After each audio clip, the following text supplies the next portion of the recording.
Dr. Venceslau, que é angolano, mas está no mundo inteiro, impactando muitas vidas. Aliás, né, ele é fundador da faculdade, ele também tem uma associação lá em Angola que alimenta mais de 1.000 crianças, né, doutor?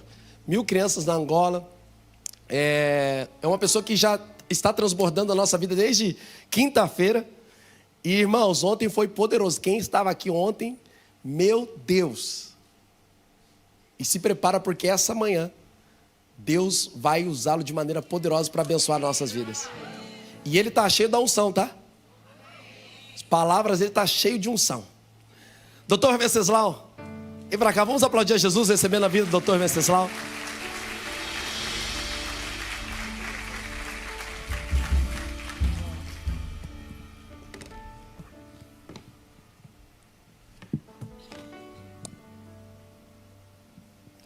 Quero saudar a igreja com a bendita paz do Senhor. Amém.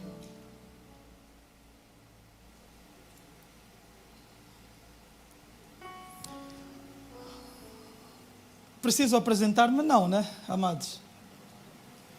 Tem pessoas aqui que só estão a me ver hoje. Uau, o reino é especial, pastor. Todos os dias, mais pessoas. Amém. Amém. Eu quero agradecer primeiramente o pastor Eduardo. Ainda não está aqui conosco, mas como estamos no mundo digital, acredito que ele vai receber nesse exato momento a minha gratidão. Gratidão por ter me recebido na casa, por ter dado espaço e por permitir que eu pudesse falar com as suas ovelhas. Ele como pastor da casa, amém? É um ato de muita coragem, vamos assim dizer, confiar no estranho. Agradecer ao pastor Lucas, meu amado pastor, obrigado por essa recepção. E a todos vocês que durante esses dias têm se disponibilizado em me ouvir. Porque sem vocês também não seria possível. Então estou honrado, extremamente honrado. Eu não estou a andar sozinho, tenho uma equipa vasta. Hoje só vou pedir que eles levantem-se e nós vamos aplaudir.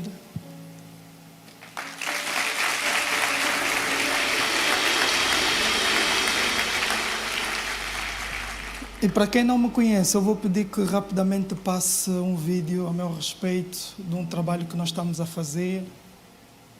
Temos ali a produção preparada. Já está lá o vídeo, Alice?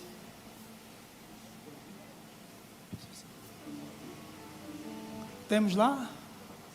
Vai.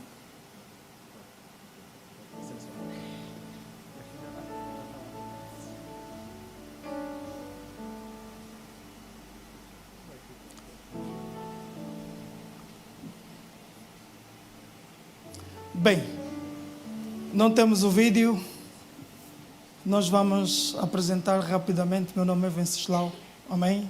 Venceslau Andrade, atualmente vivendo no Dubai, estando em Portugal e viajando pelas nações falando da palavra de Deus. Sou empresário. Eu não vim cá falar de mim, vamos falar daquilo que me trouxe aqui, amém? Vamos falar de Jesus, amém? Mas acima de qualquer coisa, é em função daquilo que Deus está fazendo na minha vida que tem permitido com que eu possa estar em determinados lugares. Uma vez que eu não sou pastor, mas é por meio do ministério empresarial onde Deus tem me usado para falar para as nações, compartilhando aquilo que Ele está a fazer em minha vida. Amém? E nós começamos a construir um pensamento. Acho que foi na quinta-feira. Já temos o vídeo? Para a prosperidade você vai precisar alinhar 2 pilares: identidade e propósito.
Bem, estou apresentado.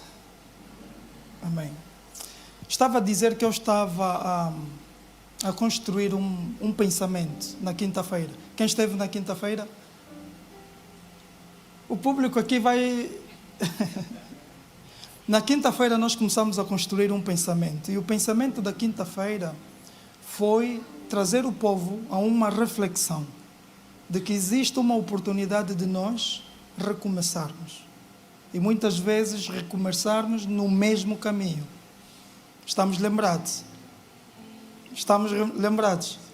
Amém. Hoje nós vamos dar continuidade ao pensamento. Amém? Mas antes eu vou pedir que a banda suba. Por quê? Porque não a banda no seu todo, mas principalmente os levitas aí dos instrumentos. Salmo 144 diz que Davi batalhava com as mãos e batalhava com os dedos.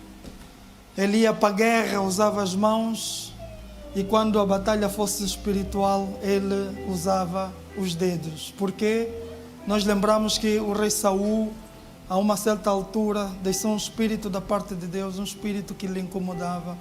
E então o rei Davi é que acalmava aquele momento, aquela batalha, usando os dedos. E nessa manhã eu gostaria de contar convosco para a gente batalhar juntos, amém? Enquanto eu vou falando, vocês vão me ajudando ali, tá? Então vou pedir que vocês inclinem as vossas cabeças nessa manhã e vamos invocar o dono da tua vida. Vamos invocar ao Rei dos Reis, o Todo Soberano. Vamos invocar a presença do Santo Espírito Santo nessa manhã e vamos pedir para que Ele venha nessa manhã falar conosco. Que seja um Deus de resposta nessa manhã. Que seja um Deus que fale, que seja um Deus que liberte, que seja um Deus que dê direcionamento, que seja um Deus que traga resposta nessa manhã. E aí no teu lugar vai orando, vai pedindo a Deus, vai pedindo a Deus. Peça uma palavra da parte de Deus nessa manhã.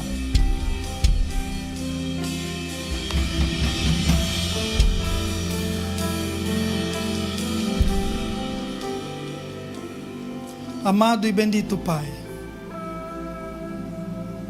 nesta manhã nós invocamos o Teu santo nome.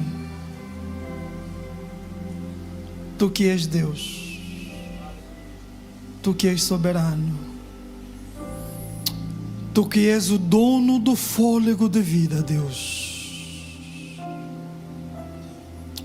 Tu que és santo, o único que nós podemos chamar Kadosh. Nós te invocamos nessa manhã, Deus, que vem aqui neste lugar. Fale com teu povo, fale com a tua igreja, Deus. Fale com teus filhos. A minha oração, Deus, é que usa esse servo aqui à frente, com palavra de sabedoria, com palavra do alto, Deus. Aquilo que o Senhor não tem para dizer, que não seja dito neste lugar. Nós estamos a repreender qualquer distração neste lugar, Deus. Nós estamos a pedir dimensões e revelações da Tua palavra, Deus. Usa o Teu Filho, aquele que não é digno de invocar o Teu santo nome, aquele que não é digno de desatar as Tuas sandálias, Deus. Mas Ele está aqui como um vaso disponível, como um canal, Deus. Minha oração é que eu me esvazie nesse exato momento, e que eu só o Senhor apareça nessa manhã, e que só o Senhor fale nessa manhã. No poderoso nome de Jesus nós oramos, em nome do Pai, do Filho e do Espírito Santo. E os santos digam amém. Você pode aplaudir.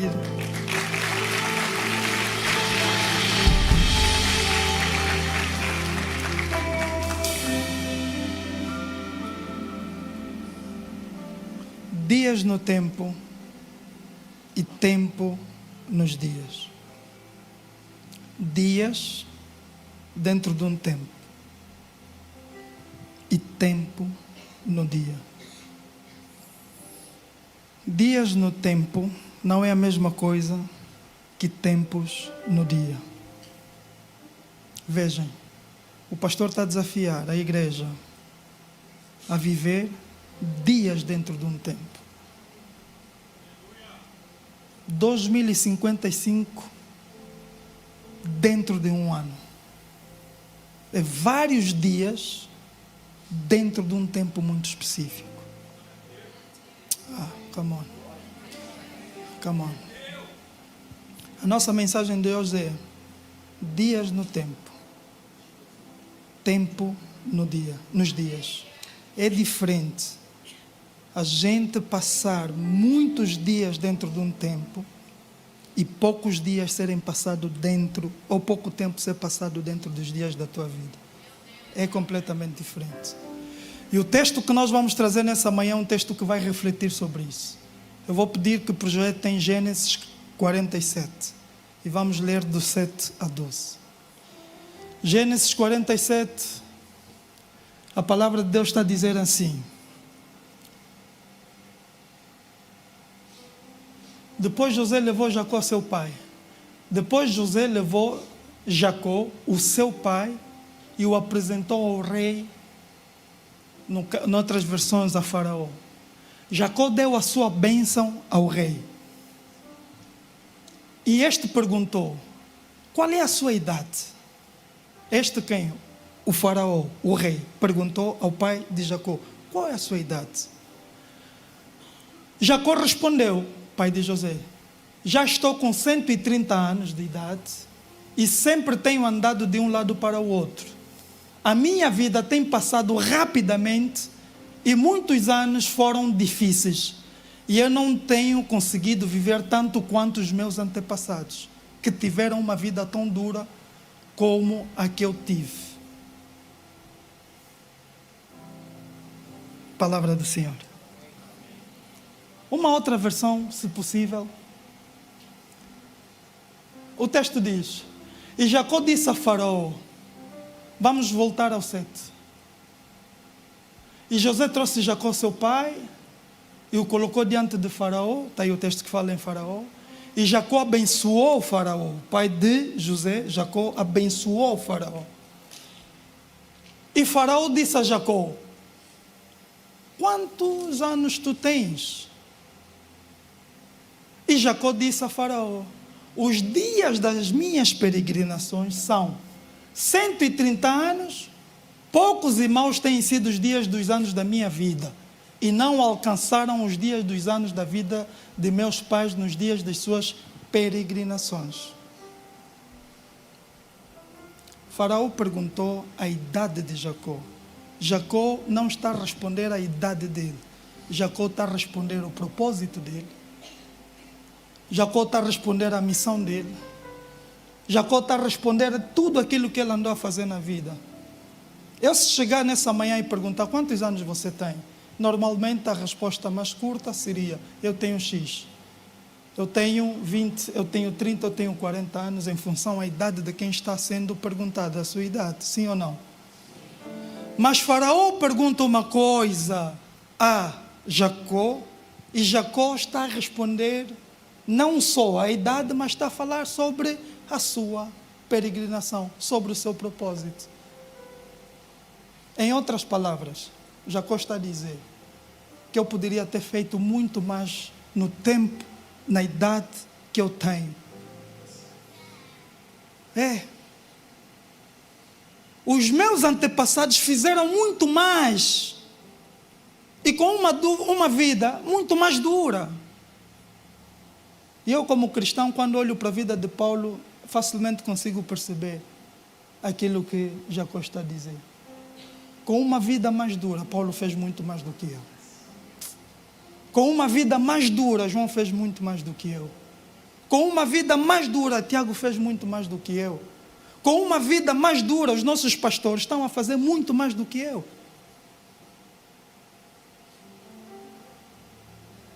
Quantos são? Ou qual é a tua idade? E normalmente é aqui onde eu gostaria de começar a refletir. Por que que nós vamos ver que surge essa resposta da parte de Jacó? Não nos esqueçamos qual é essa história. Essa história ela vem lá de trás. E neste momento da pergunta está Jacó com seu filho José diante de quem? De Faraó. Já tinha acontecido tudo aquilo. A fome, a tentativa da morte de José, a venda para os ismaelitas que iam passando, José na casa de Potifar, preso e tal, José no palácio, José administrando, fome e tal, e nesse exato momento é quando ele chega e dá esta resposta. Dias no tempo e tempos no dia. Tem muita gente, e para vocês começarem a perceber melhor, eu vou trazer o campo de futebol como um exemplo. Imaginemos que o campo de futebol é a nossa vida.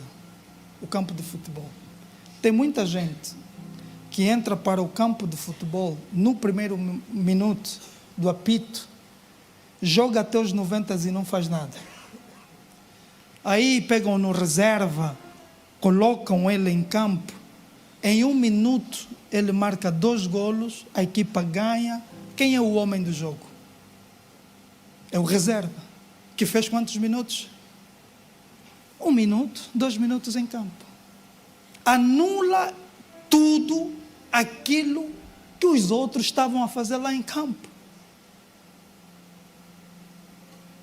A quantidade de tempo que você tem na vida não vai demarcar a relevância que você tem com Deus. É a intensidade que você dá nas coisas de Deus. A forma como você se entrega na vida de Deus, nas coisas de Deus, no reino, isso é que vai demarcar. Uma oração que incomoda o coração de Deus não é aquela que eu fico noites e noites a orar sem discernimento, de um lado ao outro, e você não está a perceber o que está a falar. Mas um cara, uma pessoa, um homem que entra na intimidade com todo o entendimento, com toda a verdade, em tão pouco tempo, ele entra, se derrama, se entrega-se. Não tem como. Nós estamos a falar aqui.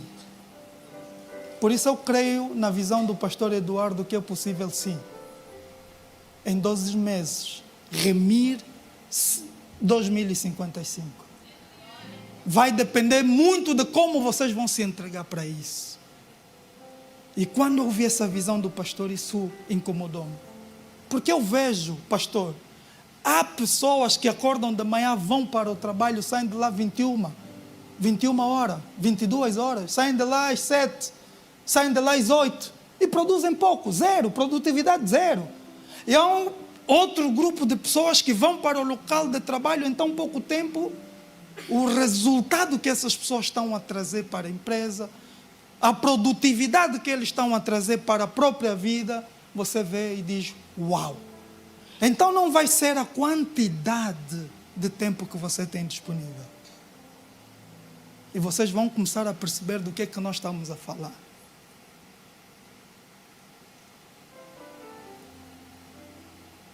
Não há história de José na Bíblia. Não há história de José na Bíblia. Essa pergunta que aí está levou-me a entender que não há história de José na Bíblia. Onde é que está a história de José na Bíblia? Não há. Gênesis 37. Por favor.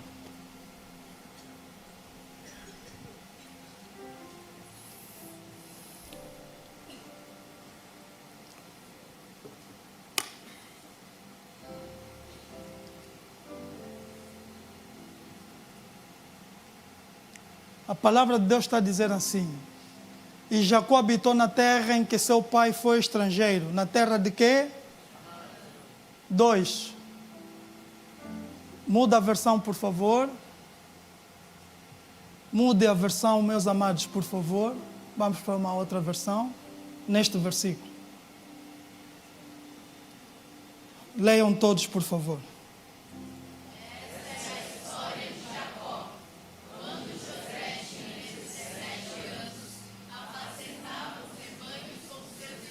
Vamos parar aí. A palavra de Deus está a dizer: esta é a história de... Qual história? Quando José tinha 17 anos...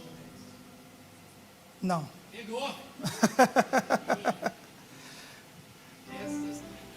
Esta é a história de Jacó. Qual história? Começa a história agora. Quando José tinha 17 anos... come on.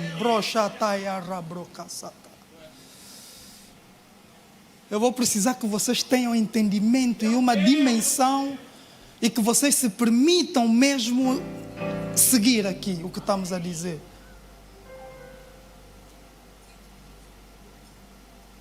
Nessa história que nós vamos ver, que vai começar, José tinha 17 anos. Aqui vai aparecer Rubem, vai aparecer Dan, vai aparecer os outros filhos de quem? De Jacó. Só que como nós gostamos muito da grandeza, nós vamos destacar muito a vida de José dentro dessa história. Só que para o Venceslau, o filho que mais me ministra, que mais me impacta, não é José. Não me deixam sair daqui sem falar de qual é esse filho, tá? Por favor. O filho que mais me impacta não é José. Eu amo a narração acerca de José. Sim, amo. Inspira-me, sim, inspira-me, mas não é a que mais me marca. E nós vamos ver. Mas reparem, a palavra diz que esta é a história de Jacó. Tendo José... É isso, né? Tendo José 17 anos, e começa a narrar a história. E eu vou pular essa história e vou pedir que a gente avance e depois vamos fazer um recuo. Ok? Nós vamos indo avançar e fazer algum recuo. E muitas vezes fazendo recuos e depois avançar. Deus de... Não. Deus de Abraão. Deus de... Tem mais? Não. Deus de Abraão, Deus de Isaac, Deus de... Em Abraão Deus fala. Em Isaac, Deus cumpre a promessa, é o cumprimento da promessa. Em Jacó é o sustento daquilo que ele falou e daquilo que ele cumpriu. Sabem disso? Deus de Abraão, Deus de Isaac e Deus de Jacó. Abraão creu, cumpriu. Em Isaac creu, cumpriu. E em Jacó começa cumprindo, mas ele não vai até o final do cumprimento. Aí Deus teve que pegar, transicionar aquilo que ele havia prometido e permitir que Jacó pudesse ver aquilo que ele havia prometido na vida de seu filho José. Vamos chegar lá. Nós vamos chegar lá. Veja uma coisa. Quem tinha que viver essa vida que José viveu era Jacó. A uma certa altura da caminhada com Deus, Jacó para a caminhada. Jacó sentenciou a caminhada dele com Deus. Aí Deus teve que transicionar e passar para José aquilo que ele estava para fazer com a vida de Jacó. Ele permitiu que ele pudesse ver que ele é um Deus de promessa. E é um Deus que cumpre a promessa. E é um Deus que Ele sustenta a promessa. Por isso é que nós vamos ver em momentos de aflições, Davi invoca, se vocês repararem, vão ver, Deus de Jacó, Deus de Jacó, Deus de Jacó, com quem diz, aquele Deus que me prometeu, aquele Deus que fez, aquele Deus vai sustentar. Por mais que eu esteja a viver aflições, por mais que eu esteja a viver lutas, Davi invocava sempre, acessava sempre esse código, Deus de Jacó. Olham para os salmos e vocês vão encontrar esse detalhe. Deus de Jacó, Deus de Jacó, Deus de Jacó, Deus de Jacó, Deus de Jacó. Com quem diz, Ele vai sustentar aquilo que Ele prometeu. E Ele sustenta aquilo que Ele promete. Se Ele falou, se Ele está a cumprir com aquilo que Ele disse, por mais que haja dificuldade, Ele sustenta com aquilo que Ele prometeu. Amém? Ele sustenta aquilo que Ele prometeu. Eu disse que a história é de Jacó. Agora começa a repetir-se na vida de quem? De José. E vai começar a história de José exatamente como começou a história de Isaac. Gênesis 27:1. O pai, no caso Isaac, é traído pelos filhos. Entre os filhos há uma traição, Jacó e Esaú. Lembram da história da primogenitura? Há aí uma traição. Gênesis 37, nós vamos encontrar a mesma história de traição dos filhos para com quem? Com o pai, enganar o pai. O filho está morto, quando não estava. Vamos começar a ver que a temática da traição, de coisas que aconteceram na vida do pai, agora está a começar a acontecer também na vida do filho. E é isso que vai acontecendo às vezes nas nossas vidas. Aquilo que nós não conseguirmos quebrar do ponto de vista de maldição hereditária, ela vai começar a acompanhar na nossa vida. Sim ou não? Pode não se repetir milimetricamente igual, mas vai haver aqui uma certa repetição de coisas. Logo, o que eu estou a dizer é que a temática da traição de filhos para pai teve lá atrás e também vai aparecer aqui. E o mais curioso é que ambas as histórias vão demonstrar um período de separação dos irmãos mais novos numa terra distante. Ambas as histórias, igualzinho. 2 irmãos mais novos ficam separados durante 20 anos. Numa terra distante. Vai acontecer de forma milimetricamente. No princípio, no meio e no fim. Tenho dificuldade de entender essa transição? Eu não tenho dificuldade de entender essa transição, por uma questão muito simples. Mateus 21:43 está a dizer assim: portanto, eu vos digo que o reino de Deus vos será tirado e será dado à nação de outros que vão fazer o quê?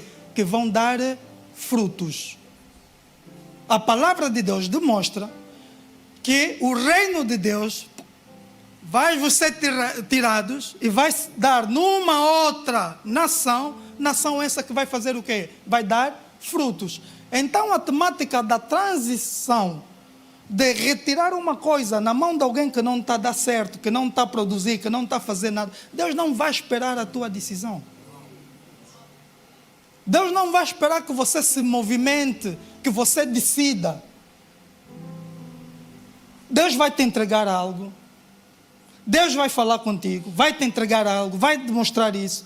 Aí você, se continuar a pensar que você é especial, que Ele me ama tanto, que Ele vai ficar à minha espera até eu decidir, passa ano, vem anos. Por isso é que muitas vezes nós começamos a dizer assim: essa ideia era minha, esse pensamento era meu, eu já quis fazer isso, eu já queria falar aquilo. Quer dizer, algo que está em você, algo que nasce em você, por uma questão de procrastinação, você não faz, você se limita a observar, muitas vezes a criticar, e quando você assusta, outras pessoas estão a fazer de forma igual.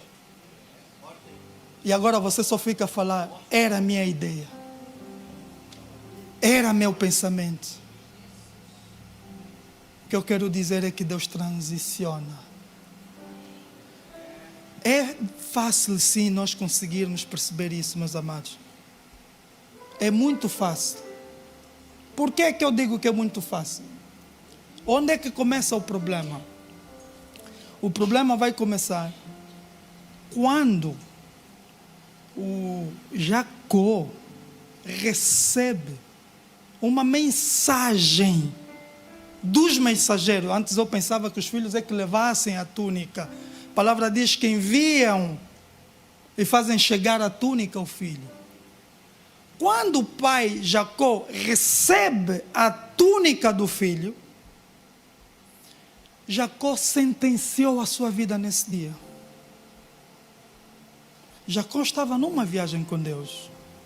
Jacó estava a peregrinar com Deus. Era uma bênção. E se vocês querem saber, prestem sua atenção. Quem era fera? Sabem o que é fera, né?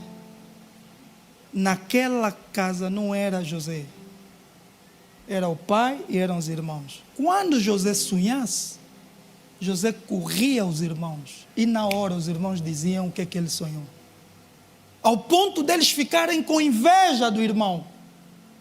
Quando José sonhasse, José não sabia o que era, corria para o pai. Quer dizer, sonhos na casa de Jacó era bobeira, né? Qual é?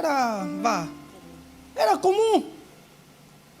E reparam que é esse sonho, que é esse dom, que depois vai lhe dar um lugar de destaque. Enquanto uns pegavam naquele dom de interpretar sonhos, usavam para maldade, para sentir inveja, José fez diferente. Essa foi a grande diferença. Mas quem tinha o dom inicialmente nem sequer era José. Ele procurava pelos irmãos. Cara, ontem eu sonhei isso. Você quer dizer que agora vai ser o nosso chefe? Quem sonhava era José. Quem interpretava eram os irmãos. Percebem? Já havia esse dom lá dentro de casa. Já pairava esse dom lá dentro de casa. Era bobeira. Jacó já sabia. E os caras, em vez de dizerem assim, já que eles interpretaram que esse um dia será alguém, em vez de se alinhar, não, sentiam inveja, queriam matar. O amor do pai para com José, também o filho da velhice, como diz a palavra, causava inveja e queriam matá-lo. Mas se não, era uma dispensação, era uma graça dentro daquela casa. Sabe quando é que uma casa é próspera? Quando um ministério é próspero e todos que lá estão acabam usufruindo disso, né? Sabem que a meta 2055 não vai ser só para o pastor, mas quem estiver dentro dessa casa também vai usufruir esse momento, sabem disso? Amém? Quem crê nisso? Eu posso ouvir um amém? Amém. E a história foi acontecendo assim. A história foi desenrolando dessa forma.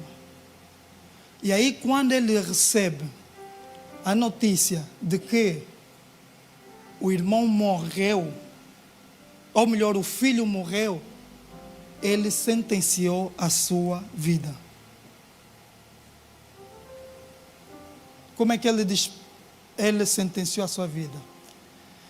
Jacó chega um momento que vai dizer assim: rasga as roupas. Ele rasgou as roupas. Ele vestiu-se de sacos. E ele disse: doravante, eu vou ficar assim até o dia do meu Sheol, até o dia da minha morte. Quer dizer, eu vou ficar assim, hoje eu paro a minha vida aqui, até o dia que eu vou encontrar aquele meu filho que eu lhe amo tanto. E parou. Quantos amores pelas pessoas não têm retirado o propósito de Deus na nossa vida? Quantos grandes homens de Deus não têm cometido um grande erro por conta do amor? Quantos? Milhares. Abraão. Quando Deus chega a Abraão, diz: dá-me aquele teu filho que muito amas. Já existia Ismael. Primeiro, com a filha, com a escrava, já existia o Ismael. Depois Isaac. Só que o cara começou a amar muito Isaac.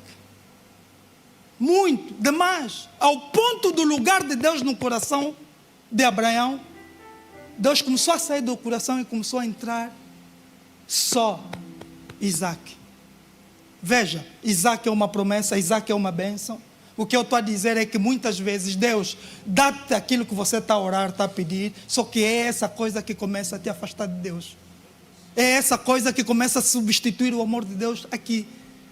Muita gente, por conta do emprego que muito orou, vai ser esse emprego que vai lhe afastar depois da presença. Muita gente, por causa da mulher que ele orou, do marido, do esposo que ele orou, aí fica o dia todo, o sábado todo, servindo a César, chega no domingo, eu quero curtir a mulher que eu amo, já não quer saber da casa de Deus. É nesse momento que Deus chega para você e diz, dá-me Isaac.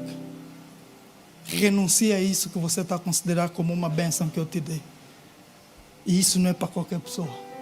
Aí agora você vai ter que sacrificar quem? Isaac.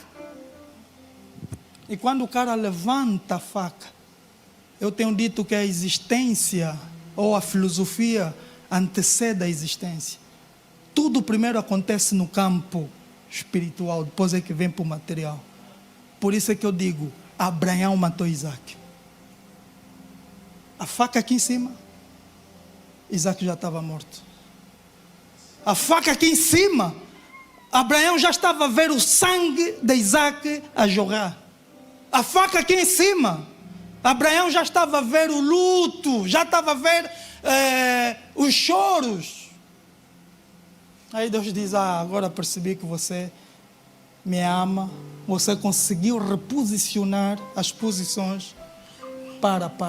Porque senão, meu amigo, era só já a consumação do ato. Tudo já estava sendo processado aqui. Mas o que eu quero compartilhar com essa igreja, o que eu quero que você perceba nessa manhã, é que há uma promessa em Abraão, há uma promessa em Isaac, há uma promessa de Jacó. Qual é essa promessa?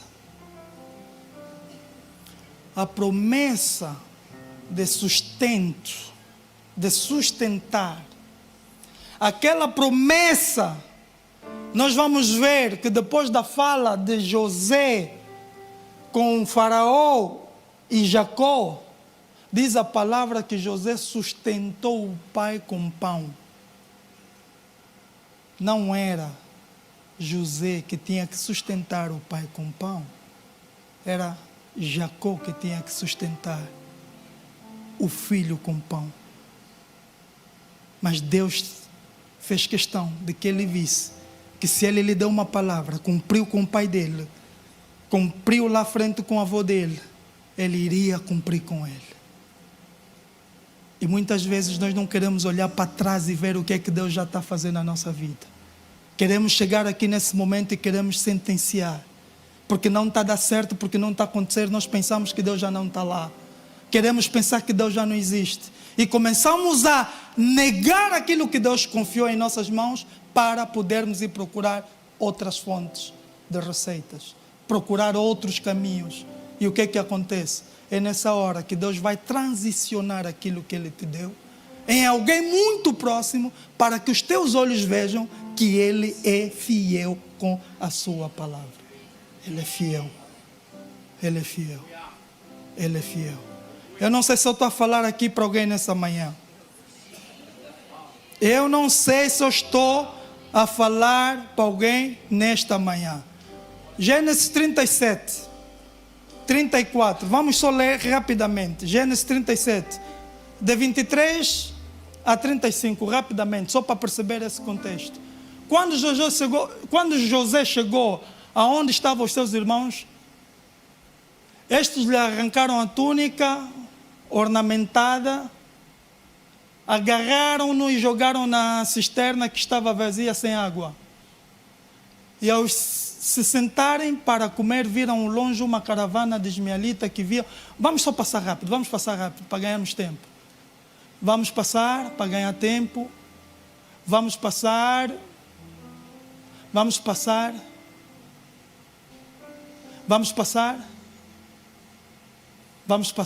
começar no 30. Vamos começar aqui. Então eles mataram um bode, mergulharam a túnica ornamentada de José no sangue, ok? E enviaram ao pai. A palavra não está a dizer que eles levaram ao pai, está a dizer que eles enviaram ao pai. Tanto é que eles depois foram para uma outra direção. Enviaram ao pai. Com que? Este recado. Enviaram ao pai com este recado. Achamos isto. Vê se é a túnica de teu filho. E ele a reconheceu e disse: é a túnica do meu filho. Um animal selvagem o devorou. Com certeza José foi despedaçado. É o pai a pensar e a falar. Então Jacó rasgou as suas vestes, vestiu-se com pano de saco, chorou por muitos dias de luto pelo filho. Todos os seus filhos e as suas filhas vieram consolá-lo, mas ele recusou-se ser consolado, dizendo: não, em luto descerei à sepultura para junto do meu filho. Assim continuou a chorar por ele, em outras palavras, por muitos anos da vida dele. O cara ainda tem outros filhos, mas por conta daquele filho, parou com a caminhada com Deus. Parou com o propósito, parou com a missão, parou com tudo. Eu vou ficar assim, desse jeito, chorando, de luto, até o dia da minha morte.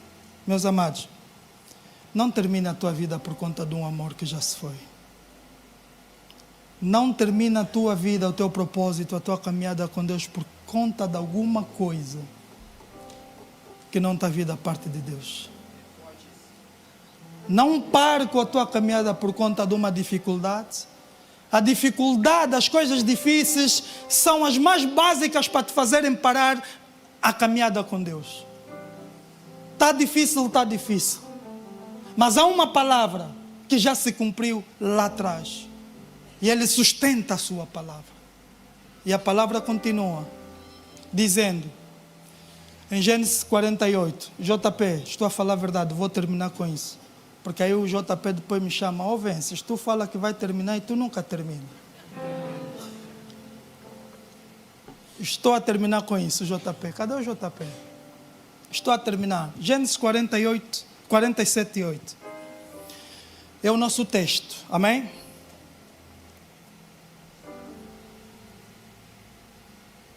Quantos anos o Senhor tem?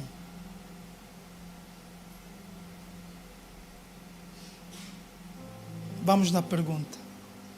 Depois de tudo isso que eu contei rapidamente, passou-se, veio a fome, Benjamim foi para o Egito, o filho caçula, depois de tudo isso que se passou, ele descobre que, afinal de contas, o filho não está morto, está vivo. É uma história longa. Anos se passaram. Veja, tinha 17 anos. Agora está a governar o Egito. Com quantos anos? Passaram-se muito tempo. O cara ficou preso. O cara saiu. O cara construiu. Enfim, José tornou-se homem. É nesse tempo que ele chega até o Egito. Diante do rei. E lhe fazem essa pergunta: quantos anos o senhor tem? E aí ele para e diz: uau, eu poderia ter feito mais. Eu poderia ter feito mais. Eu estou a dizer para essa igreja. Ele parou, olhou para trás. O facto dele ter parado a vida dele naquele dia. Qual dia? O dia que recebeu a notícia da falsa morte do filho.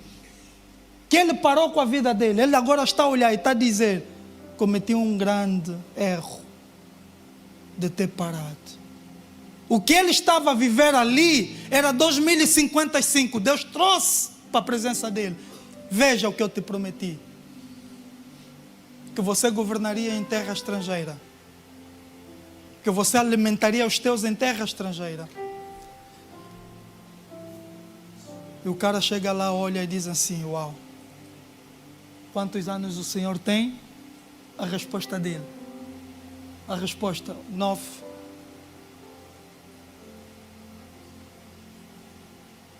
São 130 anos da minha peregrinação. Foram poucos e difíceis, mas não se comparam com os anos da peregrinação dos meus antepassados. Eu não quero chegar diante dessa pergunta, ter que olhar para trás por conta de decisões muito mal tomadas e reparar que eu cometi um grande erro. Eu quero encorajar essa igreja aqui nessa manhã dizendo que sim, é possível continuar a caminhar com Deus. Por mais que haja dificuldade, é sim possível continuar a caminhada com Deus. Porque a palavra dele vai se cumprir. Por mais que haja fome agora, há uma provisão lá no Egito à tua espera. Pode ser que seja terra estrangeira, mas se ele prometeu que é para ti, será para você. Se vocês repararem, eu dizia há bem pouco tempo que o filho que mais me ministra não é José e não é José. Por quê? Porque José vive uma coisa muito básica. Sim. José fez a coisa mais básica daquela casa. Sim. José chegou onde chegou por conta da coisa que naquela casa era mais básica. Interpretações. José chegou a uma dimensão tão grande por conta de uma coisa que naquela casa era muito básica. A vida do cara que me ministra naquela casa nem é Jacó, é Judá. Judá. Por quê? Porque Judá vai nos mostrar a palavra. Suba só para o 44, nos versículos 44. Judá vai nos mostrar. Primeiro, lá atrás, no 37 que nós estávamos a analisar, Judá era um dos mais astutos e malandros entre os irmãos. O cara que convence para não matar, convencer os irmãos para não matar é ele. Vamos vender, proposta dele. Era um cara articulado e era o quarto filho. Diante dos mais velhos, ele conseguia trocar a opinião e a posição. Sabe quem arrancou Benjamim na mão dos pais? Judá. Quando eles vão no Egito à procura de comida a primeira vez, quando eles dizem que existe um irmão, vão para o pai, comem, a comida termina, o pai pede para voltarem novamente, eles disseram não podemos voltar sem levar o mais novo. O pai não queria dar o filho, Jacó não quis entregar. Sabe quem foi o astuto, o articulado, o malandro que chegou e arrancou o filho? O irmão do pai? Judá.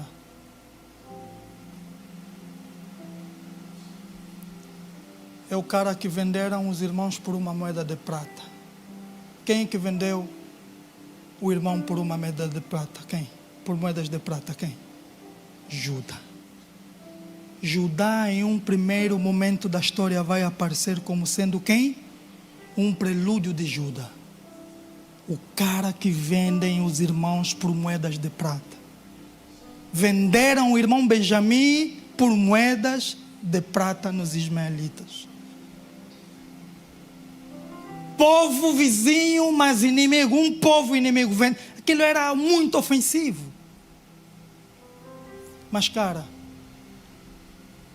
quando eu vou em Gênesis 44, começo a ler do versículo 30. Gênesis 44.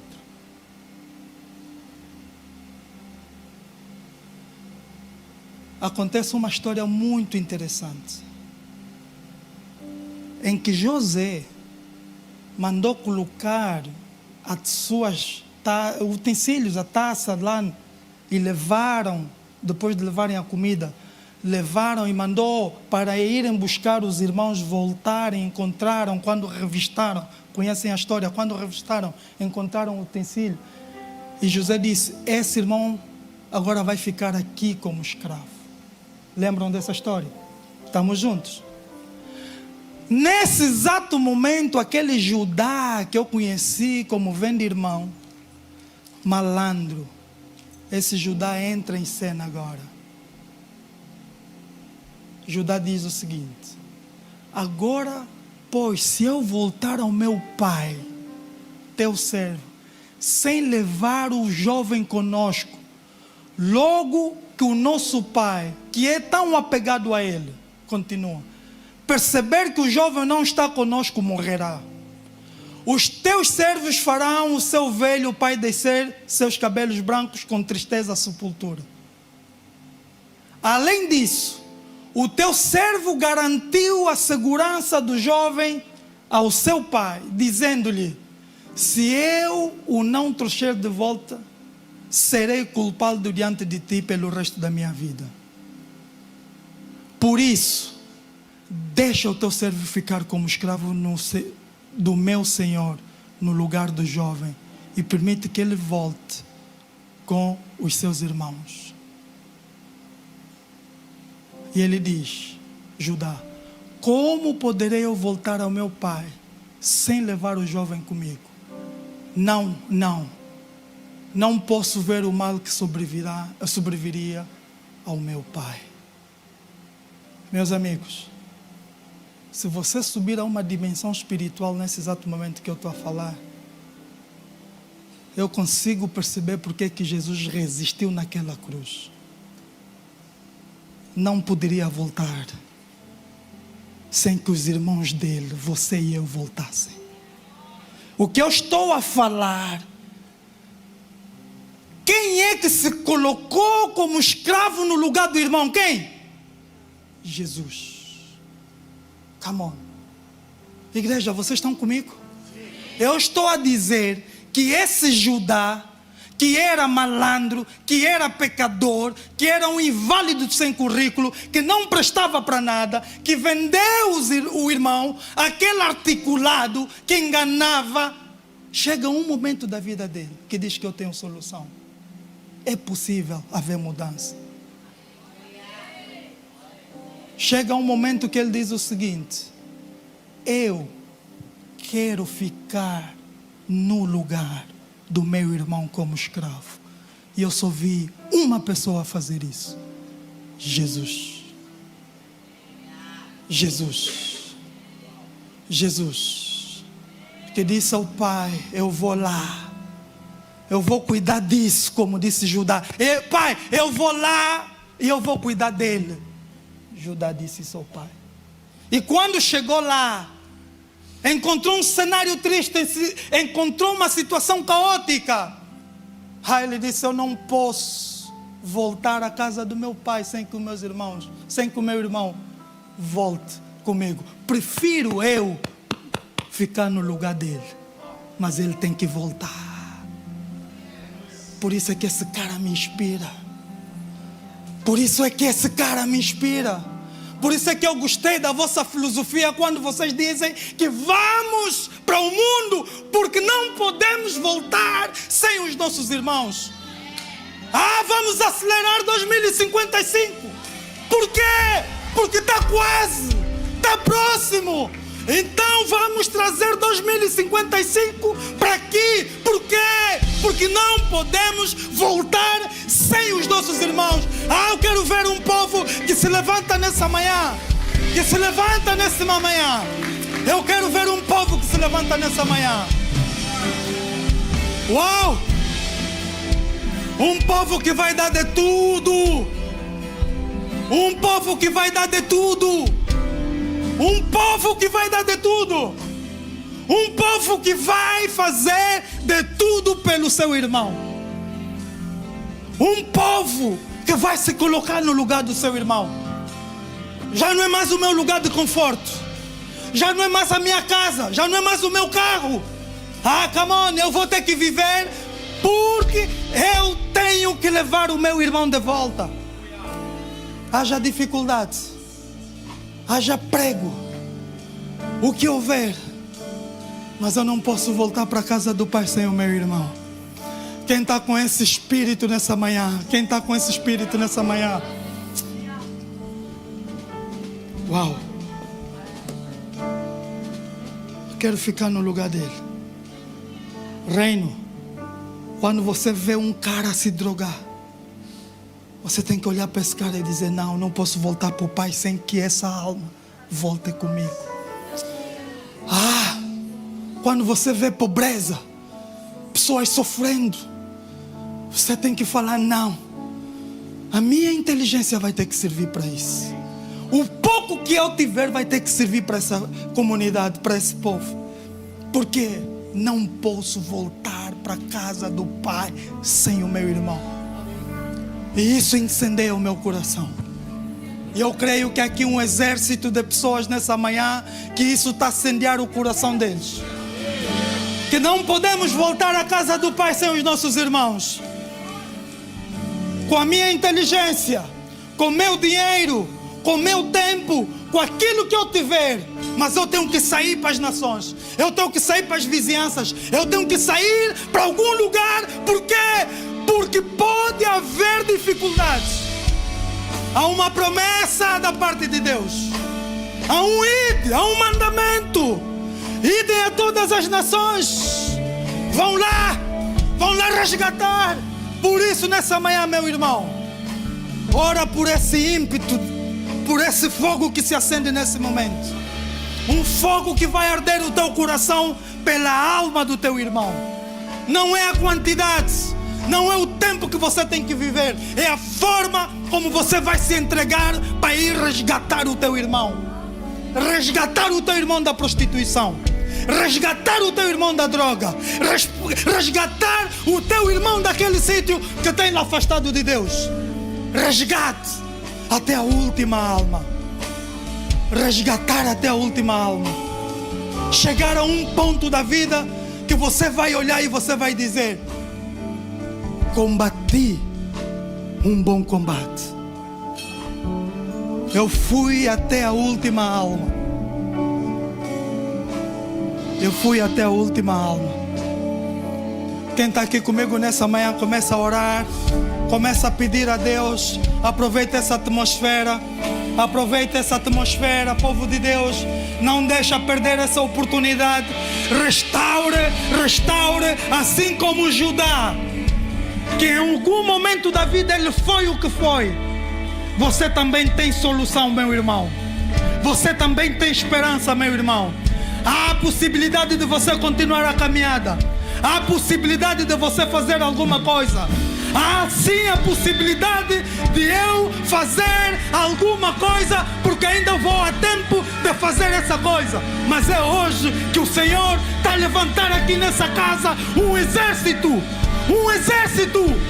Exército que vai olhar para as nações. Exército que vai olhar para esse Brasil e fora e dizer: eu não vou voltar, eu não vou voltar, eu não vou voltar, eu não vou voltar sem o meu irmão. Eu não vou voltar sem o meu irmão. Eu não vou voltar sem o meu irmão. Eu não vou voltar sem o meu irmão. Eu não vou voltar.